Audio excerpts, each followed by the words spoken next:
Let's look at those details, those stories in detail. And tonight we begin our newscast with the shocking news of the man who has masqueraded as a top police officer for 2 years. The man has been attending top-level security meetings and flying police helicopters to crime scenes, sometimes in the company of senior police officers. The revelation has embarrassed the Kenya Police Service that has hosted the man described by many as a conman and an imposter. KTN's Joy Doreen Bera reports on the discovery, which has raised more questions than answers on Kenya's security system. Joshua Karanjahi Waiganjo, the man who for up to 2 years has posed as the deputy PPO Rift Valley Province, faces 4 counts of crime that include robbery, 2 counts of impersonation and unlawful possession of assorted police uniform. The man denies all the charges. This man was recently seen in Baragoi. He was part of a delegation sent to restore calm in Suguta Valley, where over 40 police officers were killed. Before this, it is reported that Waiganjo flew in police helicopters and attended high-powered meetings with senior police officers. As if that is not enough, the man is also alleged to have sacked at will junior police officers within the area. But just who is Joshua Karanjahi Waiganjo? A middle-aged man who is being treated for diabetes and urinary tract infection. He was brought to us today in the afternoon at around 4:30 by the OCS Naivasha police station. Naivasha residents say his journey began as a matatu tout in Eldoret before being hired as a bodyguard for one of the businessmen in the area, where he was sacked, only to be seen later accompanying high-ranking police officers. What is shocking, though, is how for 2 years the accused has masqueraded as a senior police officer, attended security meetings, sacked junior officers, yet no higher authority has noticed he was an imposter. Questions are being raised on how many more imposters could be hiding in the police force and other security agencies in the country.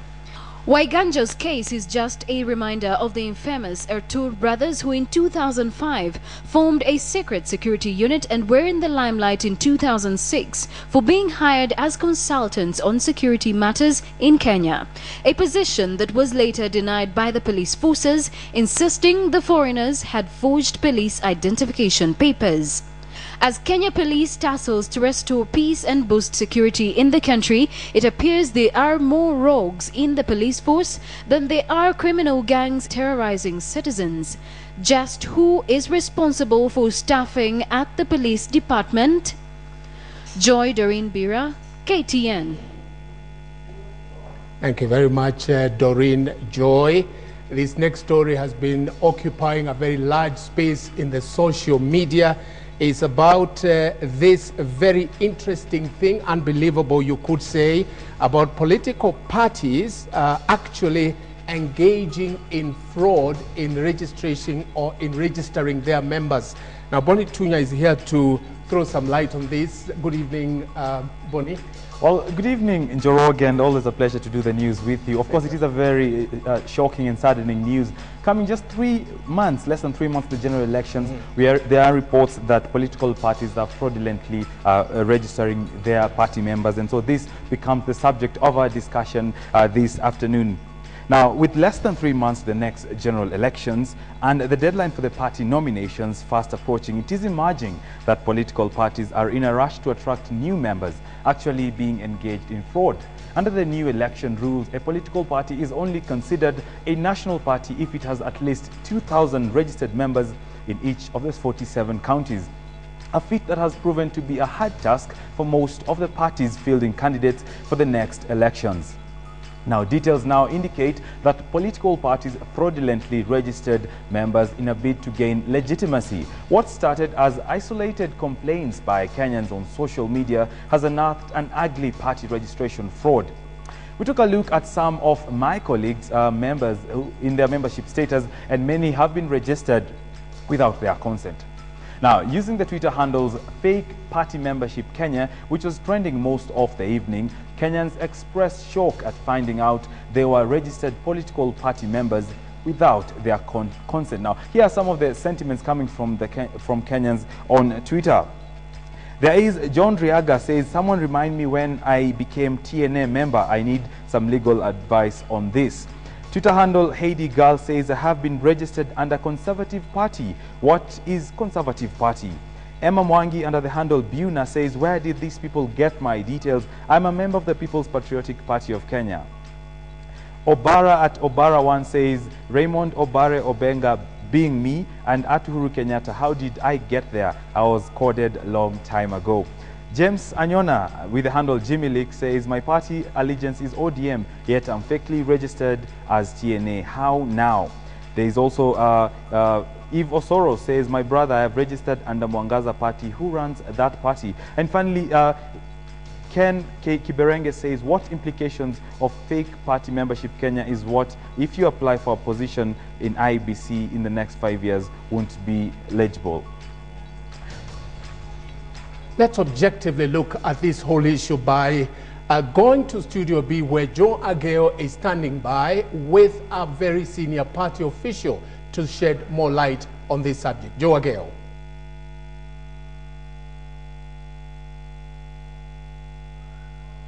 All right, thank you very much, Njoroge Mwaura. Indeed, as Bonnie was mentioning there, this is an issue that has captured the imagination of a lot of people, caused anxiety and heated debates, mainly on social media, as you mentioned there. And joining us this evening to speak more about this issue is none other than the chairman of the National Alliance, that is TNA, and that's Johnson Sakaja. Thank you very much for joining us this evening. And a lot of people are asking, is your party fraudulently registering people into its ranks?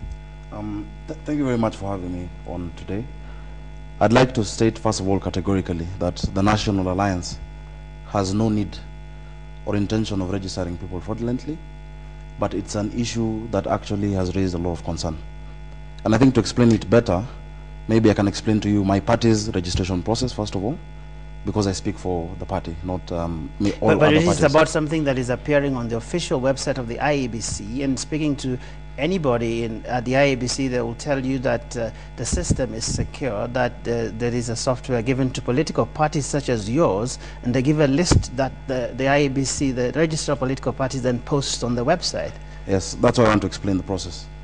What we do at TNA is we have registration cards. We sell those cards. We have sold up to 6 million cards by now in the last 7 months. That card goes hand in hand with a resignation form if you're a member of any other political party, as well as a registration form into the party.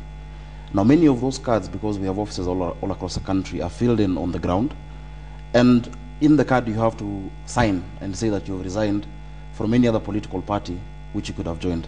Those cards are then brought to our headquarters, where they're filled in by a team that works for, I think, 16 hours, almost 16 hours a day. In fact, even right now, you'll find people still keying in those registration details at our offices, and they're thereafter transmitted on Mr. Sakaja, that's all good, but what about this system? Because it's okay for people to register outside there, yes, but this is a system that was put in place, I think, primarily at the start to ensure that parties met the requirement for membership before they got their certificates. I think all systems, as you know, Joe, have flaws. But I want to tell you that the TNA system, first of all, is watertight, because we are the first party that even launched an SMS number, 4554. We launched it in September. If you want to know whether you're a member of TNA, where did those names come from? Because it. there are only two people. In the case of the TNA, there are only two people. It's either TNA or the Register of Political Parties. So where did the breach occur? That is why I'm explaining that it'll be difficult for me to tell you why it occurred, because I know how my system works. But there is the interesting thing, but Joe, this is that how the system works from what I understand, is that there is a secure system that has passwords that are given to political parties that you can distribute to your agents if you want to fill in these forms and give a list to the Register of Political Parties. That is where you get it wrong. So because that system is in the custody not only of political parties, it is also in the custody of aspirants all across the country. But Many who aspirants go- cannot give names of people to the register of political parties. Those aspirants have the software across Because the country. checking with the register of political parties, Yes. there's no, I mean, otherwise I could sit in my house and register anybody to any party. Honestly, that cannot be a system That's that what- we depend on. Exactly. That is why we are also questioning, because I can be able to account for each and every member of the National Alliance, because I am in charge of that. I know how that system works. I can account for my members. So if the members who've been fraudulently registered, in fact, we're telling them, and we've been telling them from the beginning, if you find yourself in our register, we are very quick to tell you, one, you can check. No other party has told you to check. Secondly, you can call a help center and earlier on, you tweeted and said that this was a ploy by some unpopular parties. What was that about? Can I explain something interesting? Today, a whole host, and I'm telling you this after we've sold more than 6 million and we've registered more than 1.68 million members as TNA. Very prominent media personalities all of a sudden realized today that they registered in TNA and URP. Why those only? When why those two when parties? they realize it's okay, that is fine, because it depends on when I check. Did they all it depends check on when, together no, I mean today? it depends on when I check the system. If I check tomorrow, today, it really doesn't matter. But I think the question Is here, it- the is- question isn't it here curious is, for you? You said it was something that is a ploy by certain unpopular parties. What Let me was that explain about? why. Which parties are TNA those? in 7 months has been able to register more than 1.5 million members. There are parties that are still struggling to hit 500,000 members, 200,000 members, yet claim to be the most popular parties. They are definitely not happy with that. It is very curious as well that this is close to our nomination time. And at this time, most parties, or rather some parties that are not, that are detractors, if I may say, want to cast as many aspersions as they can on the credibility So which of our parties voter are these register. that were doing this today? Because you said on your Twitter handle that this was a ploy by unpopular parties. I don't think it will be fair for me to name them if they're not given a chance for fair So are you hearing saying these parties as well are over here. accessing the IEBC system? Of course, and as you basically have said yourself, all parties have this system.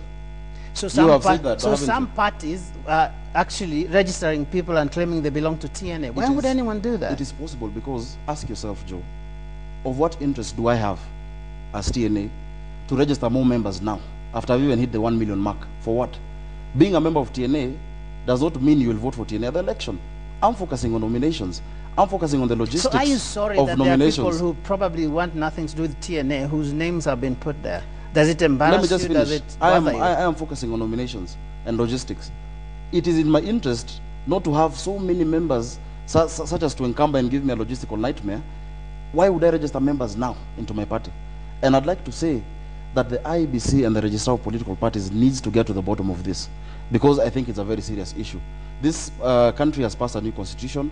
Article 38, which talks about civil and political rights, gives every Kenyan the right to choose the But political my party question, to Johnson, which to is, belong to. are you bothered by the fact that there are people Extremely. whose names, Extremely. because there are people even in journalists like Aaron Ferdinand Omondi, Exactly. Martin Mutua, Who whose names incidentally whose- all found out whose, today. whose names appear there Yes. as members of TNA, which is really I am bad for someone extremely- who is supposed to be non-partisan, Let me like explain. in the job that we do. I am extremely bothered that certain members of my party are claiming to be in my system, because I want to conduct a nomination What are you going to do process about this? that will be conducted by members of my party. What are you going to do about this? What we'll do what we have been doing. We have put it out there for people to know our SMS number 4554. If you see that you're a member of TNA and you're fraudulently registered, you can get back to us. What I'm you saying, can send an email as, and we will as deregister you. TNA, is this something you're going to take officially with the Oh, yes. IEBC and the Register of Political Parties, because it is appearing on their website? Yes, because it's an encroachment on the rights of Kenyans, and we will write to them and ask them to get to the bottom of it, because they are the custodians of the system, not us. We are not the custodians of that system. We have gone out throughout this country to register members. We have no shortage of agents, and as you know, our party actually has popularity across this country. We have no desire, no intention to fraudulently register anybody onto our party. To the extent that you have anything to do with it, to the extent that your party's name is involved, any apologies, nothing that bothers you? I think, as I've said, I am extremely bothered by the fact that there might be members who are not members of my party who are in that register according to the Register of Political Parties, because I want to conduct a nomination process that is free and fair and credible, and that can only be conducted by bona fide members of the National Alliance. Johnson Sakaja, Chairman of TNA, thank you very much for joining us. We've been speaking to the Chairman of the National Alliance over this issue that has been going on throughout today, where there's been discussion on social media about what appears to be fraudulent registration of persons who probably want nothing to do with the various parties in which their names have appeared. And I'll just hand you back now to Njoroge Mwaura, who is standing by with the rest of the day's news. Njoroge. A very worrisome development indeed, the alleged fraudulent registration of members by political parties. Our thanks to Joe Ageo and, of course, our guest on KTN Prime tonight.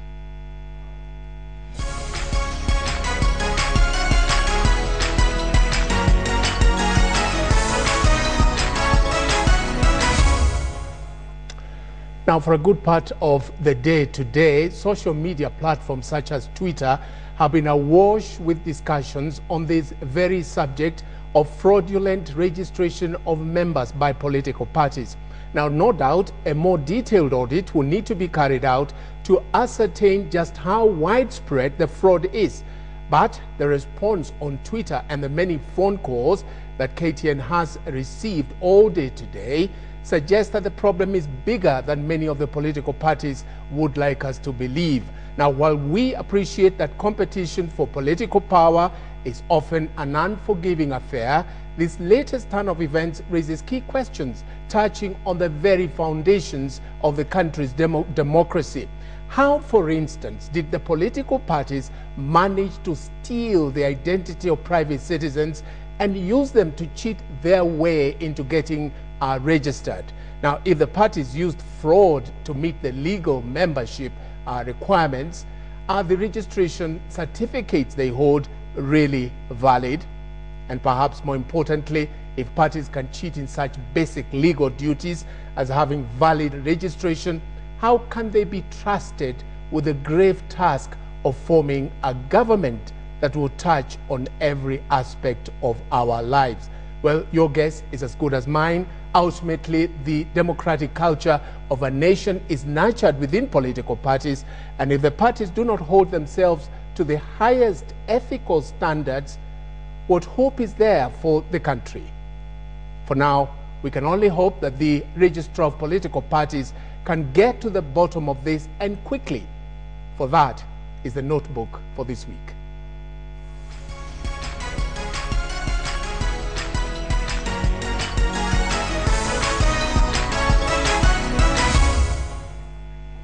Away from the registration on fraud, political parties are caught up in yet another rat race. Three major parties now say they will all have their nominations on the 17th of January, just a day before the deadline set by the IEBC. Now, the development is widely seen as an attempt to forestall last-minute defections. But as KTN's Ashamwilu now reports, critics fear it could have endangered party democracy.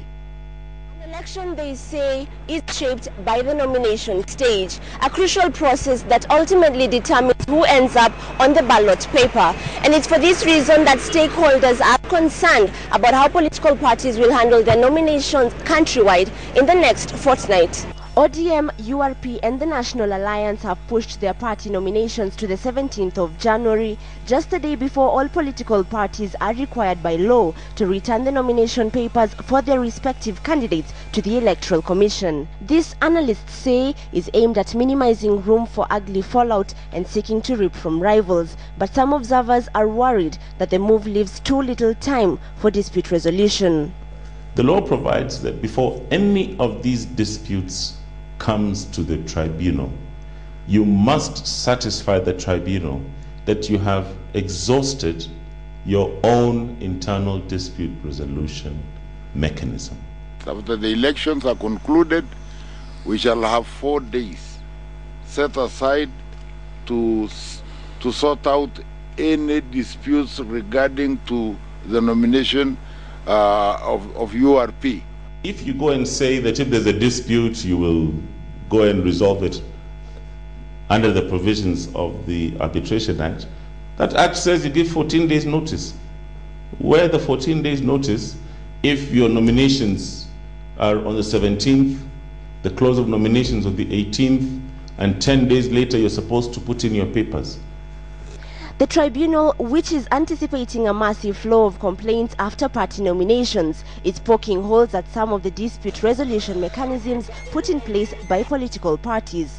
Already, inter-party complaints have started to emerge even before the nominations begin, and considering the history of party nominations in previous elections, the upcoming primaries could easily turn chaotic. Members of political parties have to be educated to a level where they can examine their constitutions, put themselves in those situations, and go back to the party hierarchy and say, this will not work for me if I have a dispute.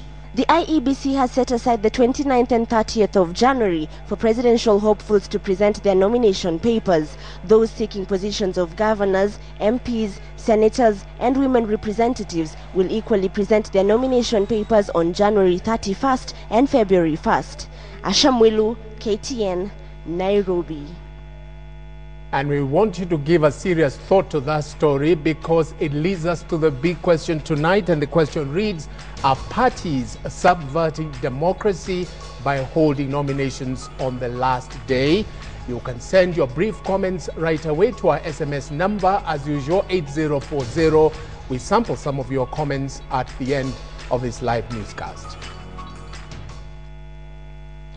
Now, ahead of that nominations battle, Deputy Prime Minister Musalia Mudavadi is due to be endorsed tomorrow, expected as the UDF presidential flag bearer. Now, the party will hold its national delegates conference, during which details of a newfound cooperation with the Pambazuka Alliance will be unveiled. And as KTN's Rita Tinina reports, Mudavadi is also expected to name his running mate at the conference. At the Bomas of Kenya, personnel were busy getting the venue ready in time for Friday's National Delegates Conference by UDF. It is here that Musalia Mudavadi is expected to be endorsed as the party's flag bearer by close to 3,000 delegates. KANU, which entered into an agreement with UDF, will be part of the delegates meeting. UDF and KANU have been holding talks with the Pambazuka Alliance, which has also been invited to the delegates conference. UDF and Pambazuka on Wednesday said they were close to reaching a pre-election alliance deal, details of which are expected to be announced during the Friday NDC. In the next few days, we will be able to go public with our understanding.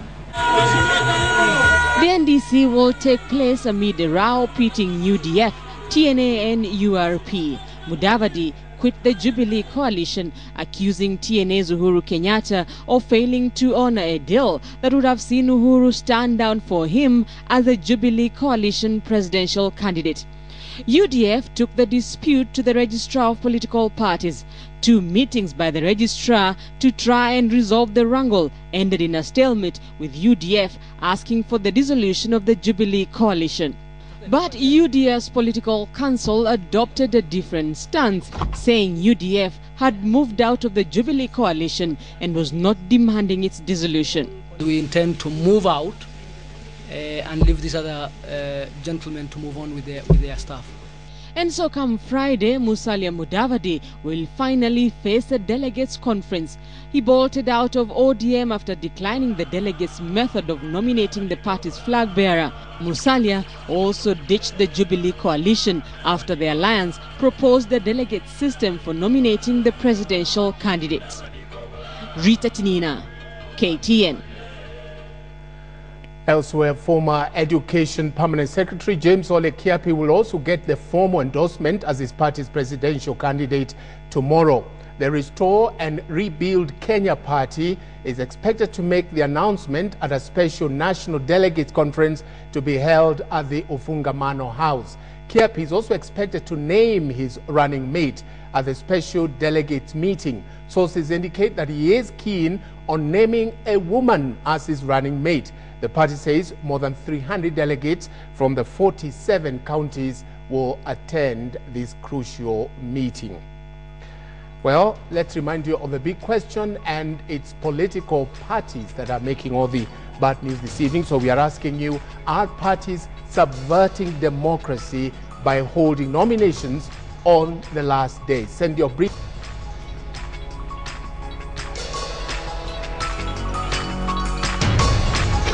Welcome back to KTN Prime, and we go to Parliament for our next story. Legislators walked out on a crucial debate on the supplementary budget earlier today as they demanded a change in the order of business.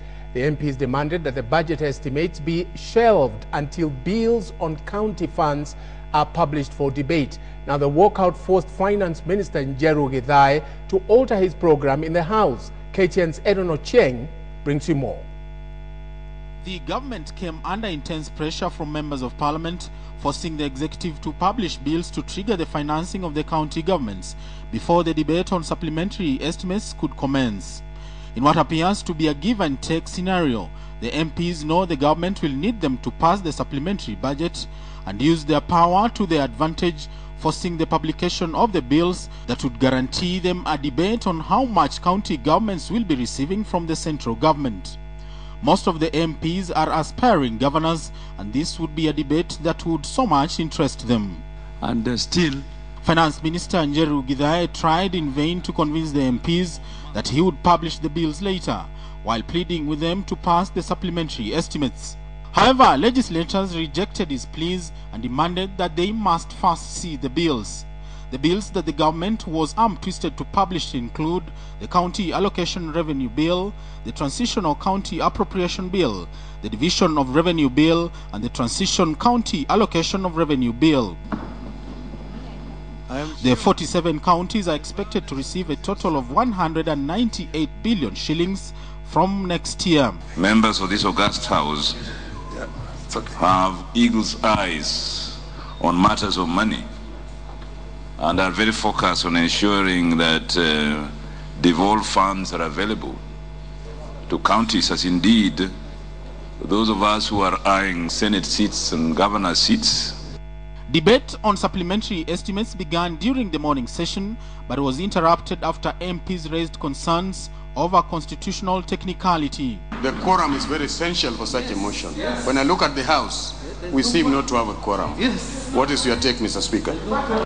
MPs then walked out of the House at about 10:30 a.m. and forced House Speaker to adjourn the debate to Tuesday due to a quorum hitch. Then can you ring the quorum bell? Indeed, yes, we do not have a quorum. I can. Edon Ochieng, KTN Prime. Now, every year in the month of June, Treasury presents a national budget.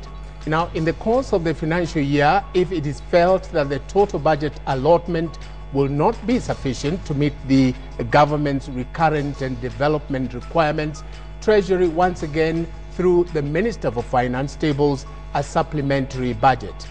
Now, in the current fiscal year, Treasury has prepared a supplementary budget to the tune of 52 billion shillings. This it wants approved by Parliament to meet crucial spending needs of the government as follows. Treasury proposes 32 billion shillings to meet increased pay for teachers, lecturers, health workers and police, or who successfully negotiated for pay hike. Treasury has also proposed 3.2 billion shillings for construction of county headquarters as Kenya gears to transition to devolved units. 2013 being an election year, Treasury has also set aside 6.7 billion shillings for the Independent Electoral and Boundaries Commission, IEBC, with an additional 5 billion shillings to cater for a runoff after the general election, in keeping with election rules in the new constitution. The Ministry of Defense has traditionally taken the lion's share in the country's budgetary allocation, and Treasury is asking for an additional 7.2 billion shillings to be allocated to the Kenya Defence Forces for Operation Linda Inchi in Somalia and the country's northern frontier. Now, in a bid to boost the country's revenue collection efforts in keeping with a reviewed tax collection target, Treasury has proposed that the allocation of 2 billion shillings for the Kenya Revenue Authority, a huge recurrent expenditure, is proving to be a permanent feature in Kenya's budget-making process, as evident by the allocation of 30.7 billion shillings to meet government obligations. Now, with just days before the new school term begins, parents are flocking various stores in what has become an annual ritual. Now, most bookshops and school uniform dealers are recording brisk business, but parents are complaining of a sharp increase in the prices of school materials and uniforms. It's hard to believe, but it's that time of the year again. Everyone is on a last-minute rush doing school shopping. It is almost a shock because you find one item of clothing is going even for 1,000 shillings, for example, the sweater. Parents and their school children flocked bookshops and school uniform outlets to purchase all they could before next week, when last-minute shoppers would throng the stores. I did my shopping last week because I knew it would be difficult this time. Yeah, so I'm just picking a few things that are remaining. Hundreds of parents flocked stores, spending thousands of shillings. Some parents who were interviewed said they were overwhelmed as prices of books, uniforms, and other school supplies had been hiked. The conditions are tough. The uniform are very expensive, and you have to pay the school fees, you have to pay the uniforms, and it's okay, we have to abide by it. Students across the country are expected to report back to schools next week, posing yet another headache to the parents: school fees. I'm looking forward to working hard for my kids. You see, they're still too young, and myself too. I want to do something for my future, the future for my kids. With hopes of a prosperous new year, the busy city of Nairobi is back to business. Charity Kimani, KTN. And our best wishes to all the students returning to school next week. Now to an update of the horrific road accident that occurred in Molo yesterday. Passengers traveling from Molo town to other parts of the country were stranded today following a boycott by matatu operators to protest a police crackdown. Meanwhile, the death toll has now risen to 21 after 2 more victims died in hospital. And as KTN's reporter Karandi reports, many of the victims blame speeding and overloading for the tragedy. A day after the accident that killed 21 passengers in one of the worst road accidents in recent past, a spot check along the road as we headed to Molo revealed that traffic rules are clearly being ignored by public transport operators charged. Transport along the Molo-Nakuru route was paralyzed and passengers were stranded and forced to wait for hours. The few matatus that operated had tripled the fares, adding to the agony. Naweza kukasirikia serikali ya maaskari wa Moro kwa sababu hiyo mambo wanaielewa vile inaendaga, ni kitu ambayo wangekuwa wamesuhidia, na vile sasa wamekimbia asubuhi wanatesa wananchi. Sasa kufika hapa nikaambiwa kutoka hapa mpaka Nakuru ni 400 na kawaida tunalipaga 150. Passengers on this route laid blame on the traffic police in Molo. They accused them of accepting bribes and allowing vehicles with excess passengers. Mia ni majani ya kutupia ng'ombe alafu ukamue pole pole bila mateke, lakini naye imekuwa excess. Sasa ndio imekuwa too much. Lakini serikali tunaomba itusaidie turudishe ile mambo ya misipi na watu 14. The passengers have defended themselves against accusations that they were to blame for boarding vehicles that are already filled to capacity. They claim they are always at the mercy of ruthless touts and conductors. Lakini unapotusiwa na tanboy, wewe utafanya nini? Unanyamaza, ama wakati mwingine hata kama umelipa unashushwa. Sasa tatizo hata si mwananchi. Mwananchi hakika wakati mwingine tunafanya kazi ya polisi. Wakati mwingine hata tunaleta shida kwenye matatu. Tunawaambia kwamba sisi hatutaki mtu ambaye ni excess aweko kwenye gari. Lakini inafikia wakati ambapo mwananchi anapotusiwa na anapoambiwa kwamba atashushwa chini, inamaanisha kwamba wewe mwenyewe hauna haki kwa sababu wewe ni mnyonge. Lakini saa hizi magari ni chache. Na hii uchache wa magari ndio hiyo sasa inatuforce sasa hata mimi niingie kwa hiyo gari. Saa nyingine ni usiku, nifanye nini? Nitaingia. Na ajali haina usiku, haina mchana, wakati wowote. Even as the region still tried to come to terms with yesterday's accident, some like these matatu seem to have learnt no lesson. As it left Molo for Nakuru, it was full beyond capacity, putting many lives in danger. I lost my family, our family yesterday. For sure, I was waiting for them in town. Sasa unajua hao umezungumza na hao ni wenyeji wa Moro. Lakini msafiri kama mimi, lazima sasa saa hizi niende nikute gari pale. Ikiwa imejaa, niambiwe ingia na nifike kwetu. Mbona nisiende? Mimi nasema tafadhali tena na tena. Usiingie hiyo gari, tuwe na discipline sisi wenyewe. Kama abiria, tungoje gari ile ya pili ndio tuweze kusave maisha. The Molo-Nakuru route is a notorious black spot, and road signs warn drivers against careless driving. Zipporah Karani reporting for KTN from the county of Nakuru. How sad and tragic that so many Kenyans have lost their lives on our roads. Now, over 40 lives have been lost in road accidents in the country just 3 days into 2013. In the latest accident, at least 20 people died yesterday when a 14-seater plunged into a quarry in Molo, Nakuru County. But despite the deaths, it is business as usual in major highways countrywide, with public service vehicles breaking traffic rules at will with no increased police presence whatsoever. Now, KTN's Njoroge Mwaura has that story. The driver of an overloaded and speeding 14-seater matatu lost control and plugged into a quarry Wednesday, killing 20 people. The accident shocked many and triggered questions. How was a 14-seater matatu ferrying over 20 passengers and speeding bypassed police checks? Rift Valley Provincial Police Boss has ordered immediate investigation targeting police officers on the Molo Road. Kama ni officers yangu watakuwa kweli ndio wamesababisha hii, kwa sababu kama iliwapita kweli na ikafanya ajali, tutachukua very drastic action. However, Thursday business remained usual on major highways countrywide. For instance, we took a drive from Nairobi to Naivasha. At some point, our car driving at 110 kilometers per hour, but we could not catch up with some PSV vehicles whose speed limit is 80 kilometers per hour on the highways.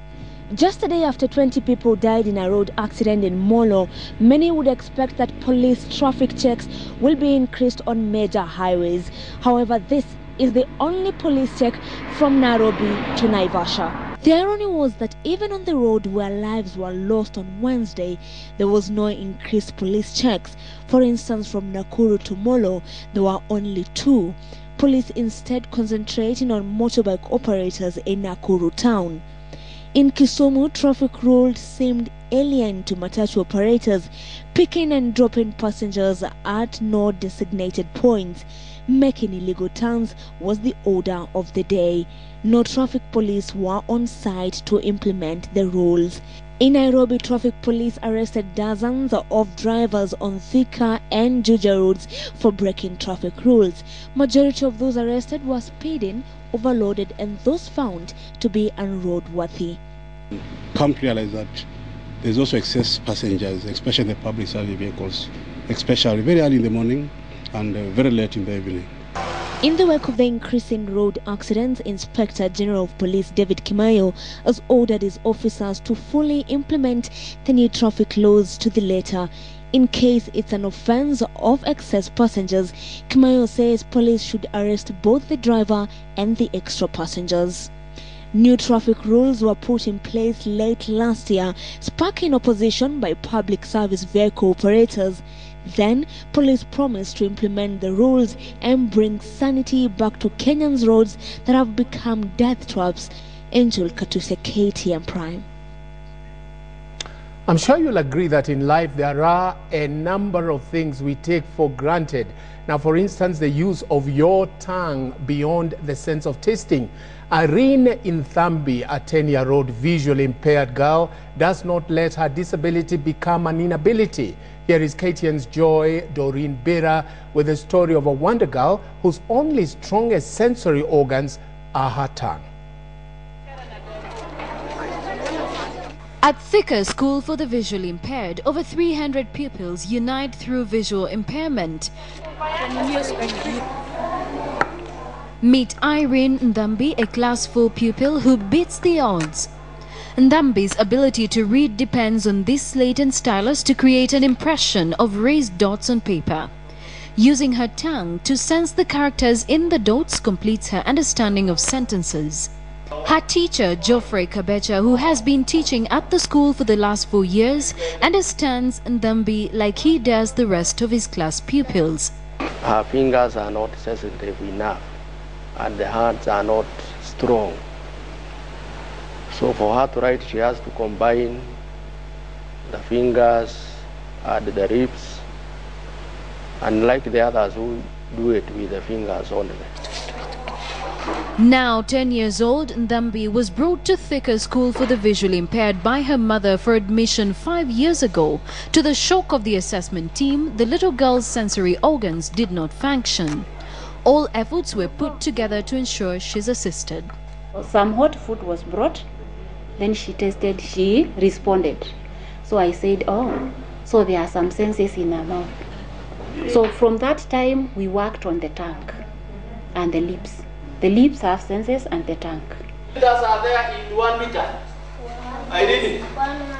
Her determination has since impressed her teachers for the courage and concentration she pays to reading using the stylus. Even though her hands are not strong enough to feel, she uses these same hands to support her while she makes up the dotted characters with her tongue and lips, making her an active participant just like any other.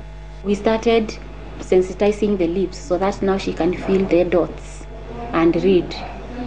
Now the day she started, she read the first word, it was now an eye-opener. She's among the best in the class. In fact, the last exam they did, she was number 3. All Ndambi depends on for most of her activities is her tongue, which currently is her strongest organ. My favorite subject is English. Apart from the slate, maybe the only thing she can use again is the computer. But for the braille machine, she cannot use, because the braille machine has keys. Those keys need to be pressed with some energy. They need some kind of effort to press. In the Education Ministry, a Learners with Disability draft law could see people living with disability accorded a more comfortable learning environment. She's the only one I have ever come across or I've heard of. If there are others, I don't know. You can see, you can hear, but you can't touch. You can't feel by touch. Therefore, you can't use braille. You can't use the standard methods of education. And indeed, disability is not inability. At 10 years old, Irene Ndambi does what the able-bodied cannot do, a clear indication she has beaten the odds. Joy Doreen Bira, KTN. And that's a girl who can do just about anything because she believes in herself. It's now time we look at KTN Sports. Today, I am Nicholas Mudimba. Kenya's Harambee Stars match against Burundi will be played on Sunday at the Nyayo National Stadium, and the Football Kenya Federation has made adequate plans from matter security to overall fan safety. The Federation also reduced the ticket prices for the Sunday match against Burundi, who are already in the country. Regarding the match between Kenya and Burundi on Sunday, I want to assure Kenyans that all the arrangements are ready, starting from security. The security will be very tight. As you know, we do not want to compromise the security of our people, and we have taken all necessary measures to make sure that Kenyans come and enjoy the match on Sunday. People have just come from Christmas, so they have spent a lot of money. They don't have money to use, so we'll just charge minimum 200 shillings for terraces and 500 shillings for the VIPs. Moving on, still on that Sunday match, Burundi national soccer team, as Alice said, jetted to the country last night, and they warmed up at the City Stadium this evening, with the coach warning Harambee Stars that they should expect a beating at home on Sunday. The Swallows have a 1-0 scoreline advantage from the first leg in Bujumbura. There is no home ground advantage in football these days, and Kenya's Harambee Stars should expect a beating at their backyard. This is the warning the Burundi coach is giving his Sunday host in their CHAN qualifier second leg. See, Kenya is good and a good team, but I see my team is fantastic team. Okay, I come, inshallah, from Burundi because I win, inshallah. Well, Kenya's Harambee Stars shaped up in Moi Sports Center Kasarani, their opponents who have a 1-0 advantage from their win in Bujumbura up to 10 at the City Stadium. Kenya reached the finals of the Sekafa Senior Challenge Cup, but Burundi was bundled out earlier. However, their handlers believe they learned from Kampala, Uganda. And it's my team, young player, some players experience and young player. It's play 3 match in a group in Uganda. It's win 3 match. But it's maybe in match Zanzibar, maybe the players maybe tied and this, but no problem. The match will be played on Sunday and not Saturday as earlier planned. Kenya's Harambee Stars needs to win by a clear 2-goal margin to proceed to the next round of the CHAN Championships qualifier, where they will meet Sudan. Reporting for KTN Sports today, I'm Hassan Juma. Back in the country, the second day of the JD Hardcourt Junior Tennis Championship continued today with the same names appearing on the list of winners. In the boys under-10, Nis Gatia fell to Pranay Kantaria 6-3, 6-4. In the girls singles under-12 face of veg, Trisha Shah was too good for Bianca Oyo 4-love, 4-2. Natasha Ndichi was another loser of the day as she fell to red-hot Beatrice Shako 5-3, 4-5, 12-10. In the girls under-14, Tonya Kubai took on Faith Nyabera in an exciting match that saw Tonya win the match 4-love, 4-2. In the boys singles under-16, Kevin Cheriot took on Martin Loveka in a match that Kevin held on to win 6-1, 6-love. The tournament ends on Sunday. And finally, to this controversial man, Manchester City striker Mario Balotelli appears to have been involved in a training ground bust-up with manager Roberto Mancini. A picture agency has released photographs. It says were taken on Thursday morning of the pair having to be separated by staff and teammates at Carrington training ground. It's believed Mancini reacted to a challenge from Balotelli on one of his teammates. In one of the photos, Mancini is seen to be pulling at Balotelli's orange bib, and in another photo, Balotelli is being restrained. The pictures appear to show Mancini shouting and gesticulating towards Balotelli, who has scored 3 goals in 21 appearances this season.